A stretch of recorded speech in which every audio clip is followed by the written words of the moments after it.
Great question. When does Edward actually start stalking Bella? So it was in March, as much of the first book takes place in, and regret to inform that they do not have any kind of relationship at this point. I would love to take you on a tour of the first night that Dusty breaks into Bella's bedroom and his rationalizations, because it's really something. But just a little context timeline wise, so Bella moves to Forks in January. First day they meet, he almost unalives her and the whole classroom, and then he goes to Alaska. He's in Alaska for about a week, and then he comes back, and this is January 25th when Edward stops the van. And this is the only significant interaction that they really have, because he ignores her until March. So the first night that he breaks into her bedroom, it's not because they've like developed a relationship or anything. It's actually totally driven by possessiveness, because it's right after he witnesses Tyler Crowley and Eric, and of course, you know, the lingering threat, Mike Newton. He sees them asking Bella to the dance and her saying like, no, I'm going to be out of town, right? And he becomes really obsessed. And if you can ignore how disturbed it is for a second, it really is kind of funny the way that he cycles through these rationalizations for himself and the ones that he ultimately lands on. So he talks about how it's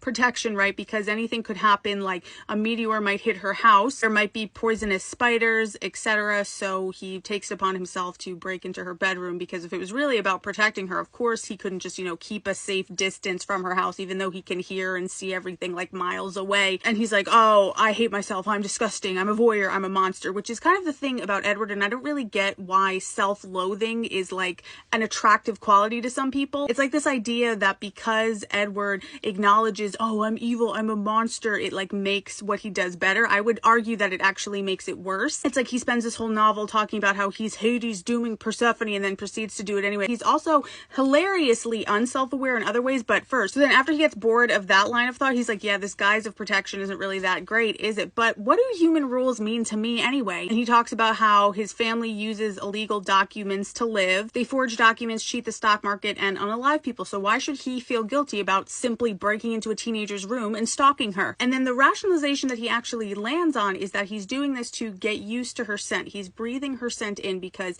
he is going to force proximity with her. So he might as well get used to it to make it easier for himself not to unalive her, but he still might. So after that, he continues to do this, and he brings an oil can to grease her window so that he doesn't get caught. He also just stalks her in general, like he follows her and watches her from the trees outside her house while she's reading. And he rationalizes it to himself by saying that he is there for her protection, not to leer at her in the way that Mike Newton no doubt would, were he agile enough to move through the treetops.